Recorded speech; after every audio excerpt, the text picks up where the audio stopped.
It's Graham here, still living the dream in 2019, and you're watching 10 Nights in Tenerife, Part 1. I know what you're thinking, guys, I could have come up with a better name than 10 Nights in Tenerife, but in fact, when we booked this particular holiday, that is simply what the travel agent called it.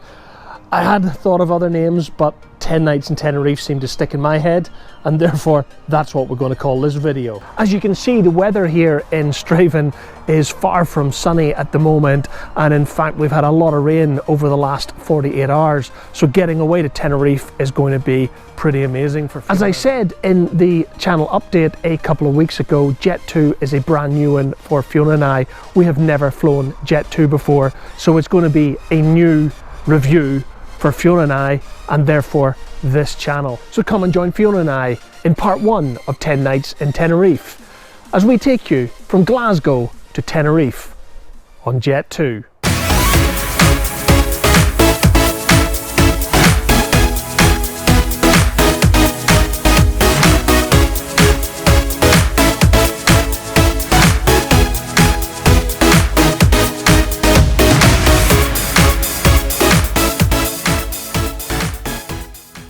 As usual, the trip starts at our home airport at Glasgow, but there's no need to travel to London for this trip because we're flying direct from Glasgow to Tenerife on Jet2, and that does mean a Jet2 737-800. Well, it's Monday morning, as the caption said. The boarding passes, if I got them the right way up, the boarding passes are all printed. It was actually quite an easy process on Jet2 once I had found out that I was looking for the Jet2 holidays reference and not the Jet2's flight booking reference.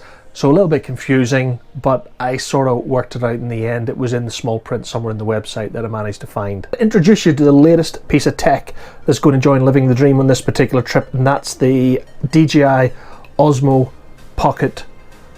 I think that's all it's called, the DJI Osmo Pocket. Great little gimbal camera. It's not going to replace the GoPro by any means, but hopefully it will provide some stable footage. The idea being, if I can hold these up, is the DJI is going to replace this absolute monstrosity. The gimbal that I've been using or bought last year, which I have to admit I found was way too big and clumsy. So I hope this little buddy is going to make a big difference to getting some smooth moving footage. Next up, Glasgow Airport around lunchtime. Our journey starts with Fiona in the driving seat of Big Blue once again so that I can take some video, this time joining the M74 westbound towards Glasgow and Glasgow Airport.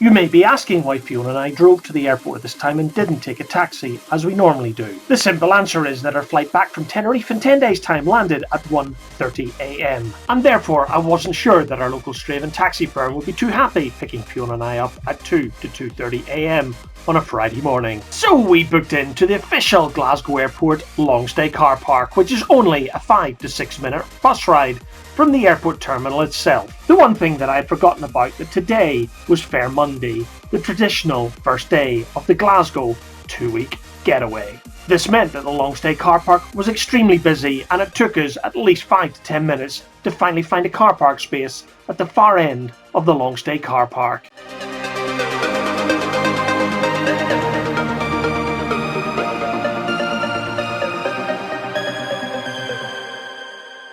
We literally only waited a few minutes to get a bus on the short journey to the terminal building. Come with me, I'm not really asking. We'll get away to a place where we don't know. About to see the world in action, what we can be, life with no distractions.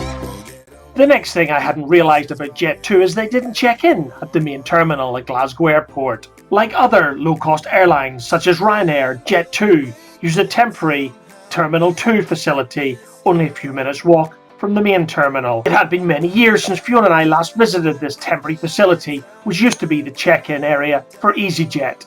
However, this is where we realised that Jet2 were very different. Unlike EasyJet and most definitely Ryanair, Jet2 were awash with fantastically friendly customer services staff to help you through the process of the self-service check-in. This incredible service most certainly set Jet2 apart from the competition.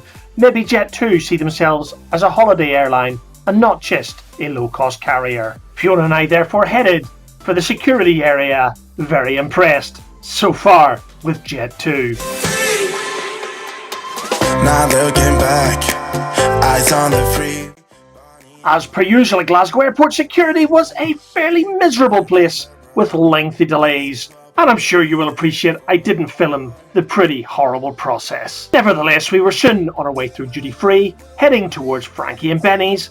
That meant lunch, and of course, our first alcohol of the day. After all, there was no more driving for Fiona and I for the next 10 days.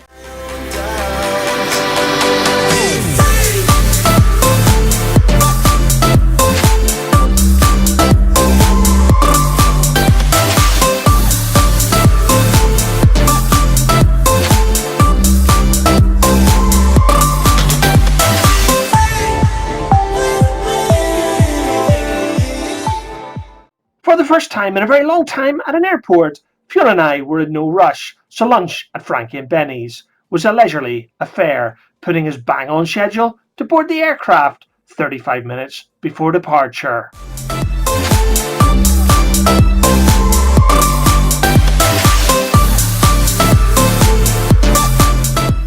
And here is our Jet2 Boeing 737-800 ready to whisk us off for the 4.5-hour flight to Tenerife. Still extremely impressed with Jet2, the boarding process was very simple at Glasgow Airport, and soon Fiona and I were on the jetway, heading to the brand new 737 with its sky interior. Something again that is very new for Fiona and I, because flying British Airways short haul typically means Airbus, and I think this is our first time on a Boeing 737 with a brand new sky interior, and Jet2, I have to say, was extremely colourful.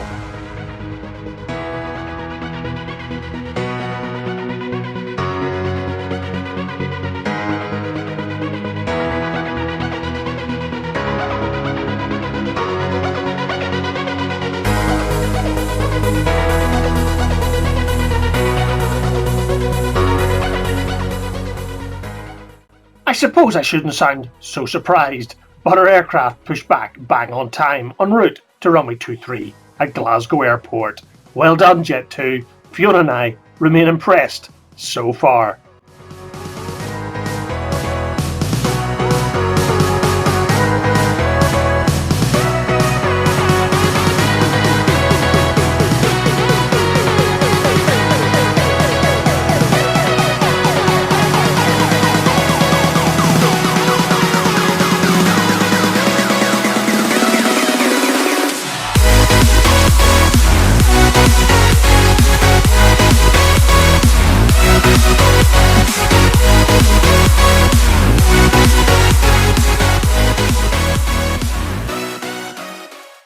And as we pull on to runway 23 at Glasgow, you're about to see what is now a regular visitor to Glasgow Airport every day, and that is the Emirates Airbus A380 Super Jumbo.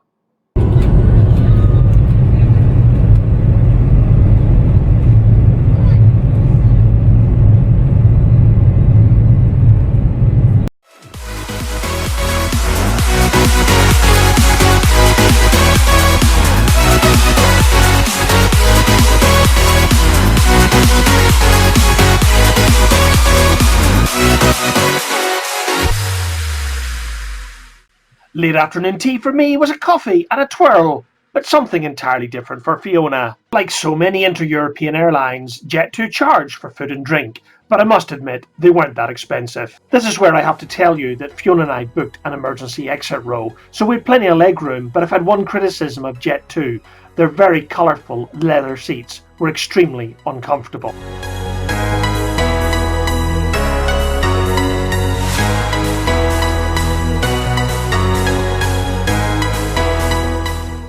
So just over 4 hours after leaving Glasgow and with an extremely numb bum, it was great to hear the engine spooling back and Mount Tidy, and therefore Tenerife, coming into sight below.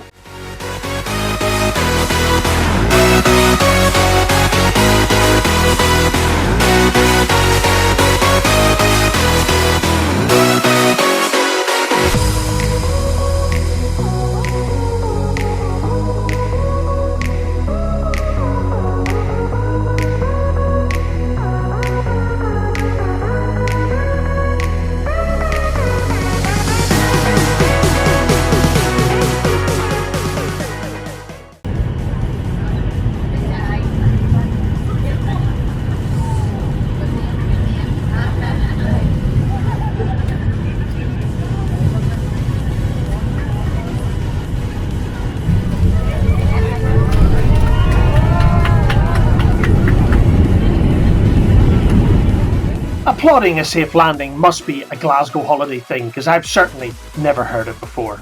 Compared to the 9-hour flight to the Dominican Republic the year before, 4.5 hours in the back of a 737 was nothing to complain about. And yes, we were still very impressed with Jet2, despite having a very sore backside.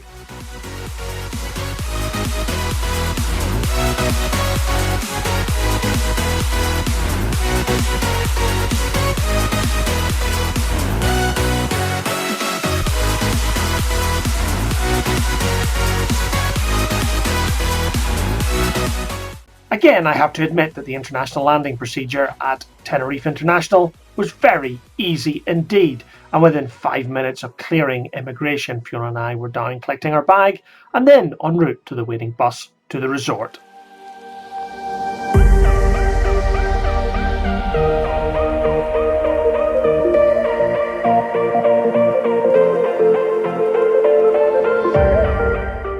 Guys, so my name's Una. Just going to give you a little bit of information before we get underway. So first of all, safety guys first, if you can just make sure you've got your seat belts on and all the armrests are up in a horizontal position. Okay, so I'm just going to give you the order of the drop-offs today. We're probably looking to get into resort in about 25 minutes.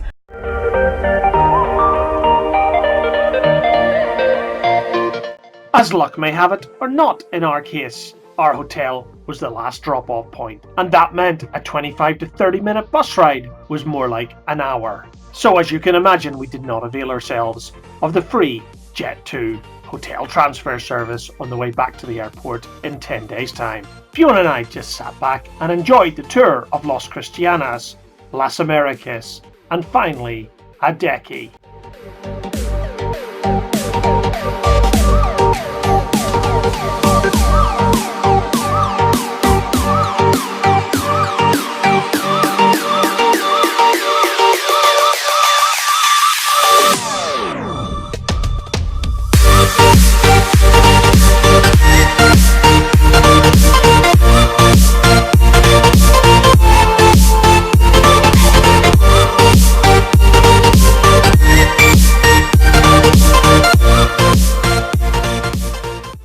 As the sun was finally giving up their last rays of light, Fiona and I finally arrived at the Coral Ocean View Hotel, which is also known as the Sunprime Ocean View Hotel by Thomas Cook. In the next video, join Fiona and I as we take you on a tour of this hotel, including a room tour.